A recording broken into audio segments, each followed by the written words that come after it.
Hola, bienvenidos y bienvenidas una semana más al podcast de Rendimiento Evolutivo. El podcast donde unimos práctica, ciencia y experiencia para hablar sobre entrenamiento, nutrición, psicología y todo lo que necesites para mejorar el rendimiento. En el episodio de hoy voy a contestar a una pregunta que me mandaba Luis por el grupo de Telegram de Rendimiento Evolutivo, que decía así: Hola Manu, soy muy seguidor de tu podcast y te doy mi más sincera enhorabuena. Te escribo porque estoy teniendo una serie de problemas que me están matando psicológicamente. He tenido un parón de 3 años y me puse bastante gordito. El año pasado lo pasé entrenando y perdí 48 kilos, pero me está costando mucho recuperar mi nivel.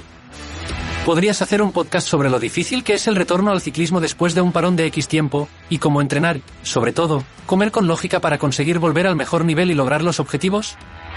Un saludo y muchas gracias por regalarnos el podcast y tus conocimientos.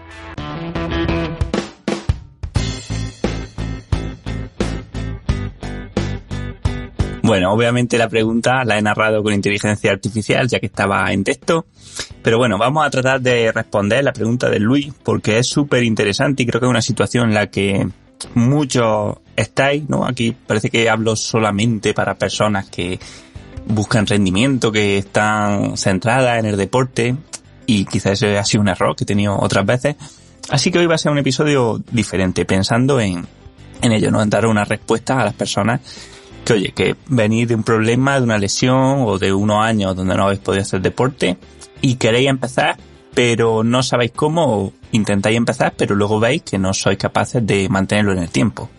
Así que bueno, para hacerlo práctico, voy a intentar daros una serie de pasos o de orden de prioridades que deberíais seguir a la hora de volver al deporte de una forma que sea segura, constante y sin dar pasos atrás.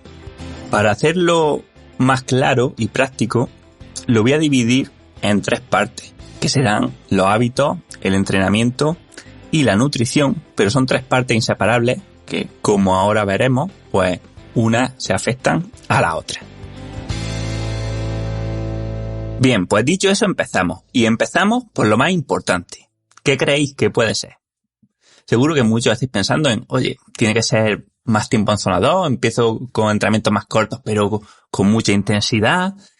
¿Cómo debería empezar? Bueno, pues para mí lo más importante de todo es construir, o sea, dedicar semanas a construir una rutina.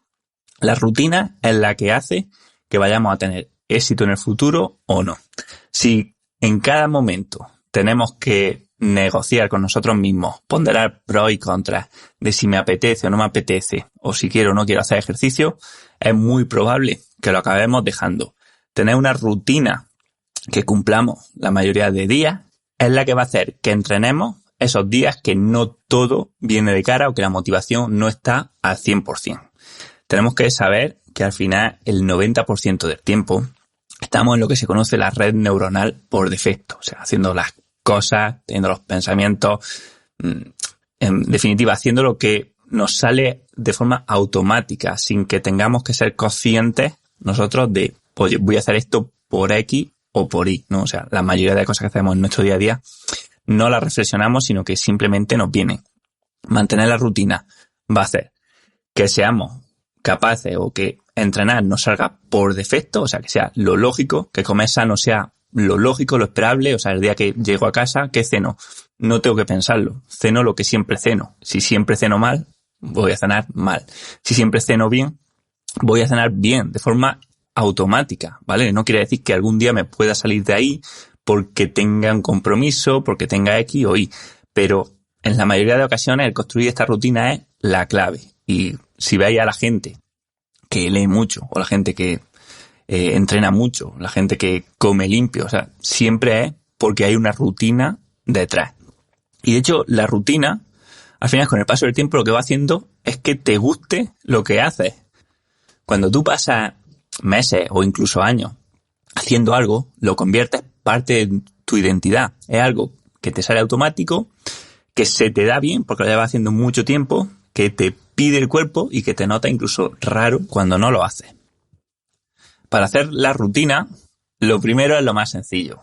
coger un esquema de tu día o de tu semana mejor y bueno, organizar un poco dónde están los bloques de trabajo, los bloques de estudio, de las cosas que son innegociables, o sea, las primeras, ¿no? Las más importantes al principio, y poner un espacio que a ser posible debería ser todos los días a la misma hora o al menos a horas parecidas, ¿no? O al menos que, bueno, si se pudiera, pues oye, de lunes a viernes que sea siempre, imagínate, de 4 a 6 de la tarde. Bueno, pues si siempre de 4 a 6, aunque el fin de semana sea de 10 a 12 por la mañana, pues bueno, intentar que sea lo más parecido posible, ¿no? Porque eso también hace una rutina circadiana que también te va a ayudar a cumplir con tus tareas. Aquí también es importante dejar cierto espacio de margen a la hora de no agrupar las tareas demasiado seguidas, porque sabemos que luego no somos máquinas, no vamos a pasar de una cosa a otra, o sea, no vas a llegar del trabajo y justo te vas a ir a entrenar. Pues seguro que pasa media hora o una hora, ¿no? O sea, tendemos a subestimar el tiempo que nos demandan las cosas. Entonces, bueno, dejar siempre bastante margen o cierto margen de espacio entre actividades. Y una vez lo tienes, empezamos a intentar cumplirlo durante al menos 3 semanas sin fallar, ¿vale? Esta es la parte más difícil porque aún no tenemos el hábito. Y estar 3 semanas cumpliendo con lo que queremos sin tener el hábito, lo que nos va a demandar es de fuerza de voluntad, ¿no? O sea, una persona que no ha entrenado nunca, es decir, oye, estas 3 semanas me voy a marcar como objetivo entrenar, aunque sea, ¿no? Al principio muy, muy, muy suave, pues va a haber días que llegues del trabajo cansado, que hayas dormido mal, que esté lloviendo, que tiendas a fallar. Y aquí una cosa importante es partir con unos objetivos muy bajos, unas expectativas bajas y centrarnos solamente al principio en cumplir la rutina y no en entrenar. O sea, no pensemos, tengo que entrenar súper fuerte, voy a hacer entrenamientos épicos, quiero empezar con una dieta súper restrictiva desde el principio para adelgazar rápido. No, las primeras 3 semanas se centra en mantener la rutina. Y eso quiere decir que puede haber un día que a lo mejor no estés preparado para entrenar porque estás en baja forma, ya entrenaste el día de antes, y ese día no deberías quizá meter más tralla al organismo, pero para seguir cumpliendo la rutina, ese tiempo lo tienes que dedicar a algo parecido al entrenamiento, aunque sea un poco de movilidad, aunque sea caminar, cualquier cosa que ya vaya creando en tu organismo la rutina, aunque no estés haciendo ejercicio, ¿vale? Porque la primera fase y la más importante, la que a nadie le gusta, porque lo que nos gusta es entrenar duro y comer poco para afinar rápido, pero la parte más importante es hacer los hábitos. Y eso, pues bueno, puede requerir pues estar 2 horas perdiendo el tiempo, caminando, lo que sea, pero solamente pensando que le estamos dando al cuerpo este hábito de que, oye, entreno, yo cada día entreno, ¿no? Tengo mi tiempo de entrenamiento, que pueden ser 2 horas, puede ser 1, puede ser media hora, me da igual, pero cada día tienes ahí en tu rutina el trabajo que luego nos irá viniendo bien. Porque claro, ahora ya paso a lo que sería la segunda fase, que es cómo ir aumentando el entrenamiento y cómo ajustarlo, ¿no? A lo que vamos pudiendo hacer. En el caso de Luis, me decía que partía pues de 3 años sin hacer nada, con un gran sobrepeso, o sea, claro, yo entiendo un estado de forma muy bajo, ¿no? Entonces, ¿qué haces con una persona que tiene un estado de forma muy bajo? Pues no nos vamos a montar en la bici de carretera y nos vamos a ir a hacer puertos o a correr por la montaña, ¿no? Obviamente. Entonces, empezamos primero poniendo unos fundamentos, unas bases para poder hacer más adelante el deporte. ¿Cuáles son estas bases? Pues lo primero de todo, sobre todo pues así en personas que vienen de muy baja forma física o en personas mayores que se rehabilitan, es una base de fuerza y movilidad, ¿vale? Movilidad y fuerza útil. Fuerza, ¿vale? Que se habla mucho últimamente, no quiere decir ir al gimnasio a hacer press de banca, 3 series de tanto, ¿no? Sino ganar fuerza en los ejercicios cotidianos que tenemos que hacer en nuestro día a día o en nuestro deporte. O sea, un sustento, un mínimo de fuerza que luego nos permita pues hacer las actividades aeróbicas que vamos a querer hacer, ¿no? Entonces, oye, pues una persona así, normal, pues tiene que hacer ejercicios sobre todo evolutivos de movimientos naturales, ¿no? O sea, sentadilla completa, subir escaleras, bajar escaleras, poco a poco meter saltos, algunos lanzamientos, por supuesto que sí, algo de flexiones, aunque sea con las rodillas puestas en el suelo, algo de tirones, ¿no? Ya puede ser, pues bueno, con mancuerna, ya puede ser dominada ayudándose con una máquina, bueno, un montón de ejercicios variados que le hagan tener una fuerza funcional y adaptable al deporte que luego vamos a hacer, sin pensar todavía ni mucho menos en hipertrofia, sino simplemente eso, en salud y bueno, en movilidad. Después intentaría ir aumentando durante el día toda mi base de movimiento, o sea, maximizar cuánto me muevo durante el día. ¿Cómo puedo hacer esto? Pues bueno, obviamente, ¿no? Si tenemos el trabajo cerca o el colegio o lo que sea, intentamos ir en bici o ir andando en vez de en coche. Si hay escaleras, intentamos subirlas a pie. Si vamos a hacer la compra, pues intentamos ir caminando. Incluso si estuviésemos en casa, sería bueno, puntualmente, pues dar una vuelta o cada hora o hacer algunas sentadillas. Bueno, en teoría, estar todos los activos que podamos dentro de lo que nos permite pues el mundo en el que vivimos, que muchas veces es poco, y especialmente en las ciudades donde las distancias son grandes. Y claro, yo sé que aquí mucha gente me va a decir, yo no puedo ir al supermercado o al trabajo andando porque es que trabajo 20 kilómetros. Bueno, dentro de lo posible, ¿vale? ¿Por qué? Porque bueno, lo que no podamos hacer con esta optimización de nuestro estilo de vida, pues ya lo haremos con el deporte de resistencia. Y aquí dentro del deporte vamos a ir aumentando en 3 fases. La primera es intentar aumentar hasta donde sea posible la densidad del entrenamiento. Y esto quiere decir entrenar más días por semana, incluso aunque sea menos tiempo, ¿vale? Esto va, por un lado, porque minimizamos el riesgo de lesión, que es bastante alto al principio de empezar a entrenar de cualquier persona. Además, recordad que los tendones o los ligamentos o los huesos están muy poco irrigados y su adaptación es muy lenta en comparación con la adaptación que tienen los músculos. Entonces, cuando alguien empieza a entrenar, el músculo va más rápido que lo que puede tolerar el tendón y el ligamento, y es fácil que a las semanas o meses, si aumentamos las cargas demasiado rápido porque sentimos que el músculo o el organismo nos lo permite, podamos acabar pues con una tendinosis que echa al traste otra vez todo lo que habíamos hecho. Y esto, conforme se va acumulando tiempo de parón, es cada vez más importante, porque hay, pues bueno, cierta desadaptación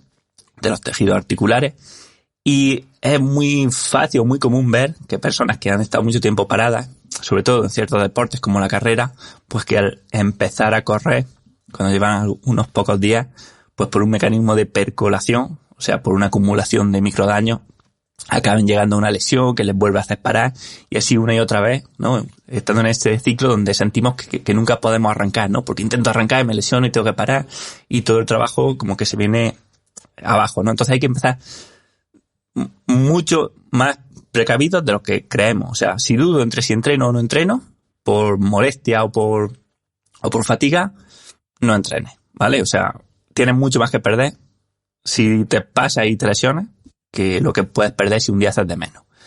Y bueno, como decía, para minimizar estos problemas, lo ideal sería, pues, entrenar más días, aunque sea más suave, al principio. Por eso y porque vamos a ir haciendo rutina. Aunque el entrenamiento consista solamente un día en hacer 1 hora andando, o dar un paseo suave con la bici, o hacer algunos ejercicios de movilidad, o un poco de fuerza. O sea, vamos variando además los estímulos para evitar que haya sobrecarga en unos sistemas que nos lesionen. Si todos los días corres, si todos los días haces bici o si todos los días haces fuerza, es muy fácil que te lesiones. Si vas alternando, vas a entrenar todos los días, vas a dar estímulo a diferentes partes del organismo, pero no te vas a lesionar tan fácilmente, ¿no? Vas a repartir las cargas. Bueno, una vez que ya aumentamos la densidad hasta donde podemos, hasta todos los días posibles a la semana, ¿vale? Y aquí sería interesante incluso sacrificar un poco para poder entrenar más días en vez de menos, o sea, no entrenar solo 2 días. Mira, intenta forzarte a entrenar 5 por lo menos. Bueno, pues ya empezaríamos a aumentar el tiempo sin intensidad, ¿vale? El volumen semanal que podamos meter. ¿Cuánto? Pues también aquí hasta que podamos de tiempo o hasta que toleremos. No os voy a decir horas, ya sería como irse demasiado a lo específico, pero bueno, tampoco es de forma ilimitada, ¿no? Está claro que quizás ya irse a más de 20 o 25 horas a la semana tampoco tendría mucho sentido, ¿no? A no ser que se haga muy suave. Y ya el tercer paso sería empezar a meter intensidad. ¿Esto qué quiere decir? ¿Hacer todos los días más fuertes? No. Esto quiere decir que primero un día a la semana, y luego 2, y luego como mucho quizá 3, hacemos trabajos de más intensidad, que pueden ser ya sea pues en la zona 3, ¿no? Interumbrales. Luego ya podemos hacer trabajos de alta intensidad típicos de HIIT, ¿no? De series cortas, aeróbicas o anaeróbicas. Yo creo que aquí ya es indiferente a nivel de salud, ¿no? De si trabajar el V2 más o trabajar la capacidad anaeróbica. Pero bueno, simplemente meter alta intensidad, pues 1 o 2 días por semana y mantener el volumen. Y bueno, poco a poco dejas que las adaptaciones crónicas del organismo te vayan haciendo mejorar tu rendimiento. ¿Vale? Ya a partir de aquí, ¿no? De estar en este punto donde ya somos funcionales, donde ya entrenamos varios días, tenemos salud, metemos volumen e intensidad, podemos incluso plantearnos, pues, contratar a un entrenador que ya nos guíe mejor en esta fase final, donde ya lo que buscaríamos sería, pues, aumentar más salud y rendimiento.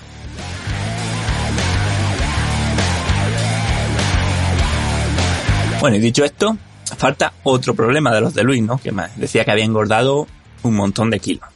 Y claro, al final esto no se soluciona solo con entrenamiento, por mucho que digan el peso de lo que más depende es de lo que comemos. Y aquí, como consejo, volvemos a lo mismo que he dicho antes.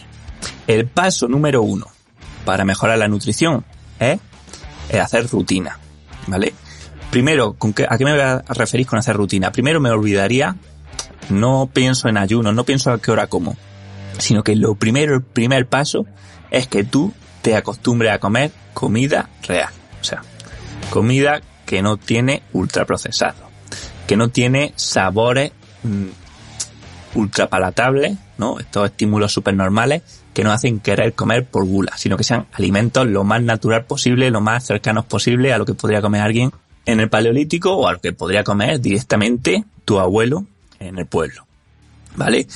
Primero es sin pensar en ningún momento ni en calorías, ni en gramos, ni en macronutrientes, nada. Tú, mientras sea comida real, come lo que quieras, ¿vale?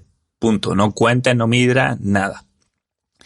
Poco a poco, cuando pasen estas 3, 4 semanas o incluso más, o sea, cuando tu sabor, ¿no? Tus receptores de sabor se acumulen al sabor natural de estos alimentos que evitan que comamos por tener una recompensa a nivel de dopamina o por el sabor, ¿no? Sino que cuando comamos, que sea porque realmente tenemos hambre, entonces ya podemos empezar a pensar en ir optimizando un poco más.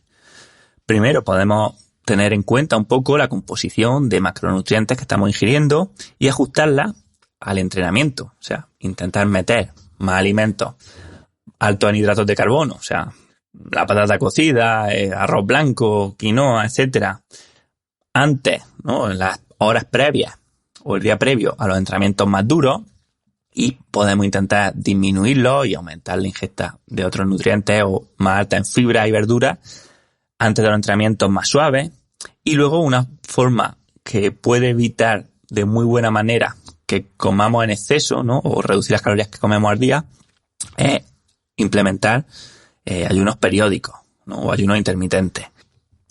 El ayuno intermitente no deja de ser también parte de una rutina. Al principio de implementarlo puede ser que te notes con mucha hambre en la comida que te falta, porque si tú estás acostumbrado siempre pues a desayunar, comer y cenar, el día que no desayunes te vas a notar muy raro, ¿no? Te vas a notar que necesitas ese desayuno, pero cuando pasen 2 semanas, 3 semanas que tú ya no desayunes nunca, lo que vas a notar es que no vas a tener hambre hasta que llegue la hora de comer, porque al final nosotros comemos también en parte, ¿no? Porque se activan una serie de hormonas y de mecanismos anticipatorios que no, o que están acostumbrados que durante toda nuestra vida nos despertamos y comemos, ¿no? Y se activan una serie de hormonas y el sistema digestivo está preparado para recibir alimentos. Cuando cambiamos esos hábitos, lo que ocurre es lo contrario, ¿no? O sea, no hay en el organismo, o sea, o es que no está preparado para recibir alimento por la mañana y por lo tanto no va a activar la sensación de hambre. Sobre todo, ya digo, conforme nos vayamos adaptando. Y a la vez, claro, eliminar una comida, aunque luego en las otras dos lo compensemos comiendo más fuerte, pero por lo general no vamos a llegar a compensar totalmente las calorías que ahorraríamos al perder esa comida, ¿no? Sobre todo según qué comida, ya digo, si nos quitamos el desayuno, que es normalmente lo que peor hace la gente, o la cena, en casos de personas que cenan muy mal, pues obviamente ahí estamos quitando ya no solo las calorías de esa comida, sino la comida que peor hacemos de todo el día. Esto hay que ajustarlo también a las necesidades o a las características de cada persona, y no hay que ser talibanes en si es 16-8, si es 24-24 o lo que sea. Al final, simplemente se trata de reducir el número de comidas al día. O sea, por ejemplo, yo hago el ayuno intermitente, pero lo que hago es quitar la comida de mediodía. Entonces, hago normalmente desayuno y cena. No es 16-8, pero al final los beneficios van a ser los mismos, porque a mí, por mi vida, por cómo me organizo el tiempo, me viene mucho mejor no comer a mediodía porque ya no me apetece, porque me deja sin energía o me deja mal para aprovechar la tarde, sobre todo en invierno. Entonces, bueno, yo he llegado a ese hábito, y a mí a mediodía no me da hambre. Y en cambio la mayoría de gente a mediodía pues se muere de hambre, ¿no? Bueno, ya cada uno tiene que encontrar lo que le encaja con su estilo de vida, que es diferente a todos los demás, ¿vale? Cada uno tiene que encontrar aquí su patrón. Yo no digo que haya uno mejor ni peor, simplemente que sí que intentes buscarlo y mantenerlo en el tiempo, porque eso sí que es súper importante. Y antes de terminar con el podcast, también quería anunciaros que he sacado una lista de correo electrónico, una newsletter, que se suele decir, y en la cual cada 2 semanas os mandaré o material interesante, o ideas, o reflexiones relacionadas, por supuesto, con el entrenamiento y con la salud. Bueno, ¿qué tiene de diferente la newsletter a cualquier otro medio? Bueno, pues que lo que os voy a compartir son ideas que son un poco más complejas, un poco más difíciles, o sea, que no tienen espacio en Instagram o en Twitter o en otros sitios, y que además son ideas que no vais a poder preguntarle a ChatGPT y no las va a decir, ¿no? Ni se aprenden en la universidad, porque no son cosas que están escritas en libros. O sea, no voy a hablar de los tipos de fibras musculares ni del ciclo de Krebs, sino de la unión de diferentes campos que por H o por B pues me han ido interesando, los que he ido profundizando, y cómo la integración de conocimientos nos puede servir para entrenar mejor, estar mejor de salud mentalmente o cualquier otra cosa, ¿vale? O sea, se trata de crear conocimiento y dar un plus, algo que sea más allá de repetir lo que ya, bueno, ha salido en otros sitios, y que al final, pues bueno, como veo últimamente que la mayoría de la divulgación en redes sociales se basa en copiar lo que han dicho otras personas con otras palabras, o traducirlo del inglés al español, o preguntarle a ChatGPT 100 recetas de entrenamiento o de dietas para ciclistas, o las claves del entrenamiento de fuerza, de tal. Bueno, aquí lo que vais a encontrar no es copia y pegas de ChatGPT, sino ideas de verdad realmente útiles y aplicables para vosotros. Y bueno, ya sí, hasta aquí el episodio de hoy. Yo soy Manu Solarjona y esto ha sido Rendimiento Evolutivo. Recuerda que si quieres colaborar con el podcast para que siga existiendo, tienes un link en las notas del episodio donde puedes invitarme a un café para el próximo episodio. Y sin más, nos vemos la semana que viene.